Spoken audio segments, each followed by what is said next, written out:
The Big Show. All right, you know him, you love him. He joins me every single week here on the Ross Tucker Football Podcast, the great Greg Cosell, at Greg Cosell on social media from NFL Films. Greg, we're diving into the AFC South today, and I'm excited about that. But Shane Buechele, the backup quarterback for the Chiefs, played an interview with him yesterday that was on the show that he said something really interesting that I wanted to get your thoughts on as it relates to Patrick Mahomes. He said everybody talks about the physical ability and the arm angles and all that stuff, but he sees things that we don't see. Meaning, Chad Henne, Matt Nagy, the quarterback coach, he said that Mahomes will see something and they don't even say anything to each other. They just kind of look at each other. And it reminded me, Greg, of when I was in New England, and like Tom Brady would change the mic to being the nickel corner because he just knew the nickel corner was going to blitz, and we would pick him up because that's Brady saw it. And Doug Flutie, I remember being on the sideline of a Broncos playoff game, and Flutie's like, how does he see these things? And it just occurred to me, Greg, I feel like we don't talk about that enough. I feel like, and I don't know, I know they got this cognition test, but I don't know if we talk enough about, I don't know if it's spatial awareness, I don't know if it's vision, I don't know what it is, but there's something about the best of the best quarterbacks especially, it just feels like, I don't know if the game's slower or they just have a line of sight or a vision or a spatial awareness that other guys don't. I was curious your opinion on that. Yeah, well, we have talked about this, Ross, actually. The way I've talked about it and is the great quarterbacks, and Mahomes fits into that category, obviously, and I don't use the word great loosely. Mahomes certainly falls into that category, is they see things and win before the snap of the ball. And the great ones in this league, to be at that level, have to be able to do that. Because if you're uncertain as the ball snapped, and again, you're not going to be 100% correct, Ross, on every single time, because defensive coordinators are very good in this league as well as our defenses.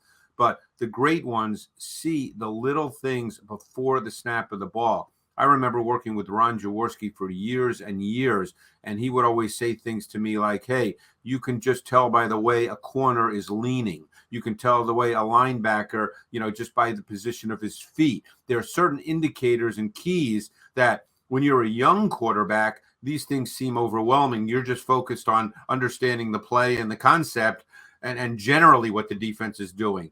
But as you keep playing, and some guys have a feel for it and an intuition for it. And I've always felt Mahomes was that guy. In fact, I remember seeing an interview, might have been this year or last year, where the interviewer asked Patrick Mahomes, we asked Andy Reid, what's your best trait? What do you think he said? And I forget what Mahomes' answer was, but what Andy Reid said was his mind. So, I think that that's an overlooked element with Mahomes simply because he's so gifted physically and does have, as you said, phenomenal spatial awareness, but he's an incredibly smart player. You rarely ever see Mahomes flustered in a game, even on any given play. Even when he moves, it doesn't appear that he moves because he's chaotic or frenetic, Ross. It appears that he moves with a purpose. Greg, the more you play, and there's no doubt in my mind, you just start to feel things. No question. And sometimes you verbalize it, sometimes you don't. And unfortunately, Greg, and maybe they just needed more and more reps, but there's some guys, they just never notice it. They just never feel it. And I'm talking about playing O-line, right? And you see that the end is a little bit tighter and the mic is cheated over just a tiny bit, and you can kind of see their body language. Here comes a Mike Sam scrape and the end is pinching, right? Correct. And the offensive tackle can just sit there, pass them off. Greg, there's some offensive tackles, you could tell them a million times, they still just don't sense that. No, they they still just just go don't feel it. inside. They go inside with the end, and they have no idea that there's a stun or a scrape And coming. They those have guys no idea. can't play. Yeah. If you can't process like that, you can't play those guys, unfortunately. All right, let's dive into the AFC South. I just thought that was interesting. No, it's true, and it's very true, by the way, with Patrick Mahomes. Yeah, I thought that was interesting. Let's dive into the AFC South. We'll start with the Houston Texans, and they've got a decent amount of new moving parts there, obviously. They got the new offensive coordinator and Bobby Slowick, the head coach, D'Amico Ryans, the D coordinator, Matt Burke. Some of the guys they brought in, most notably, of course, CJ Stroud, the quarterback there. They got some offensive linemen like Juice Scruggs as well, a couple receivers, Tank Dell, Xavier Hutchinson. They also brought in Robert Woods, which I thought was an interesting signing by them. Your thoughts first, Greg, on the Houston Texans, offensive side of the ball, and kind of what you're expecting with Stroud in Slowick's offense. Yeah, I would think since Slowick came from the 49ers, you're going to see a lot of those principles and concepts. I think they want their run game to be a factor. I think that's one reason they signed Devin Singletary, because he's not going to be the starter. Obviously, Damian Pierce will be, and Pierce has the skill set to be a feature back in this league. But I think they want to run the ball. They want to have more than one back, just like the Niners have always had more than one back, just like Mike McDaniel last year in Miami had more than one back. I think that they want that to be the starting point, and they'll want the play action pass game off of that to be a critical piece of what they do. You mentioned a number of receivers. One player who I think he got hurt, unfortunately, and he's going to miss some time in the OTAs, and he missed all of last season. I'm very anxious to see John Mechie, because John Mechie, I really liked him coming out of Alabama, and I think he can be a really good NFL receiver, but he's an unknown right now after missing a season, and I think as I said, I think he got injured in OTAs. But they clearly tried to upgrade their receiver position. Tank Dell is an explosive athlete. He's small, but really explosive and sudden. I really like Xavier Hutchinson. He was only a 6th-round pick, which doesn't guarantee that he makes the team. But I really liked his tape at Iowa State. So, I think this offense could be pretty good. Obviously, it all depends on Stroud. We've talked about him. We don't need to go into all that detail. The big question here is their defense. They don't really have a lot of big-time players on the defensive side of the ball. They need Derek Stingley to be able to play, 17 games. He's a really good corner with great traits. Jimmy Ward was a really, really good signing for them. Obviously knows the defense inside and out, coming from the Niners with D'Amico Ryans. Obviously, they expect Will Anderson to be a factor. The player I think who becomes really important in this defense because of the way the Niners played, and I'm not suggesting he's Fred Warner, because he's not, but I think Christian Harris at linebacker becomes a really important player in the context of this defense. That's interesting. Yeah, looking at their defense, Greg, the thing that jumps out to me more than any, boy, they need Will Anderson to be special and fast. I mean, and he may not be that guy. We're going to find out. But, he's obviously going to play right away. Jonathan Grenard was hurt this year, but he had shown flashes of being able to play both outside and inside. And, the 49ers had that guy in each of the last 2 years. 2 years ago was Arden Key. This past year was Charles Omenihu. Obviously, both those guys are not with the Niners anymore. But, they clearly like a player with the versatility to play defensive end and defensive tackle. And I'm sure they're hopeful that a healthy Grenard can be that guy. It is the Thursday of Memorial Day weekend, which means I will be taking things to the next level all weekend, drinking some Labatt Blue Lights with my friends and family, living life to the power of we. Always enjoy responsibly. Beer, Labatt USA, Buffalo, New York. Greg, let's dive into the Indianapolis Colts now. And I got to tell you, one of the things that jumped out to me about the Colts, they didn't really do that much this offseason from a personnel standpoint. Obviously, they've got the new coaching staff with Shane Steichen as the head coach, Jim Bob Cooter as the OC, Gus Bradley stays there as the DC. But looking at their offense, it's really the same guys. Obviously, they'll have a new quarterback, we presume Anthony Richardson. The only place where there's really new bodies there is really slot receiver, whether it's Isaiah McKenzie or Josh Downs. Other than that, they didn't make a whole lot of changes, Greg. Well, but the offense will be totally different because they'll run essentially the Eagles' offense with Anthony Richardson, where the quarterback's running ability is sort of the starting point because that dictates defensive alignment and defensive movement. So even though they don't have different people necessarily, as you said, with the exception of the slot receiver, whoever wins that job, I think it'll be a totally different offense, and that will play to Anthony Richardson's strengths because that allows you from a pass game concept perspective not to be that multiple because you know what you're going to get from the defense, and that'll be critical for the learning curve of Anthony Richardson. Is it that easy, Greg, to say they just run the Eagles offense and Anthony Richardson is just Jalen Hurts? Because those guys, while similar, they're not exactly the same player either. No, but I'm talking about sort of conceptually, the way it's put together. But I think there'll be many of the same principles for sure, because we know with the Eagles offense that Hurts's running ability when he's in the gun, which is probably 98% of the snaps, dictates how defenses have to line up and play. And that really creates opportunities not only in the run game, but in the pass game. So I think just as a general macro worldview, you'll see a lot of the same principles and concepts. Are Richardson and Hurts exactly the same player? No, but I think conceptually it'll be very similar. Looking at them defensively, Greg, again, it's a lot of the same guys. Kwity Paye, Grover Stewart, DeForest Buckner. They have Ebicom there, Zaire Franklin, Shaq Leonard at linebacker. I guess the big change would be no more Stephon Gilmore, and it might be Juju Brents, who they got in the second round at K-State at corner. I mean, it's hard to say that that's an upgrade.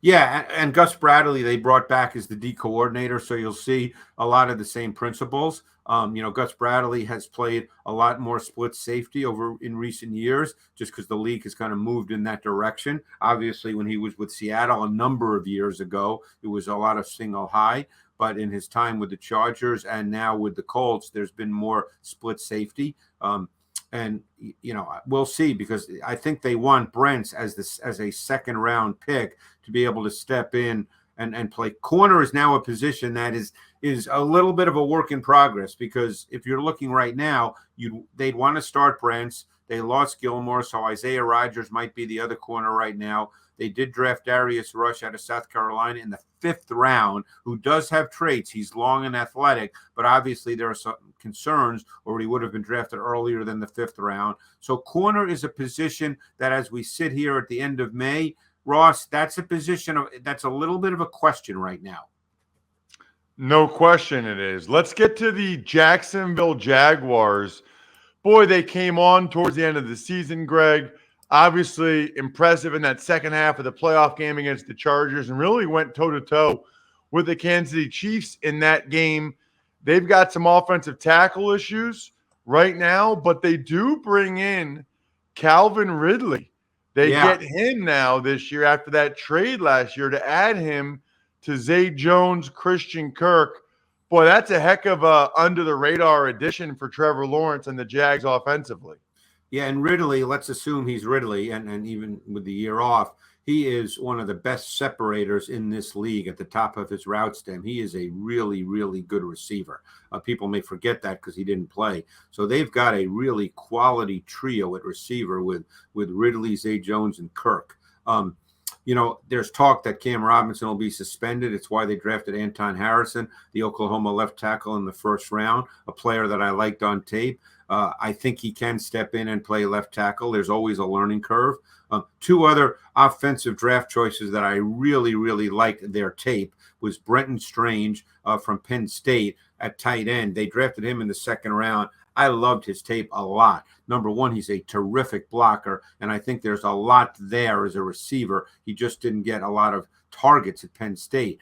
And I think the Tank Bigsby pick in the 3rd round was really a good pick because ATN is a really explosive back, and he showed a little more inside toughness a year ago. But Bigsby, he's a man. He is a tough, physical, urgent, competitive runner, and I think that's a really nice 1-2 combination with ATN and Bigsby.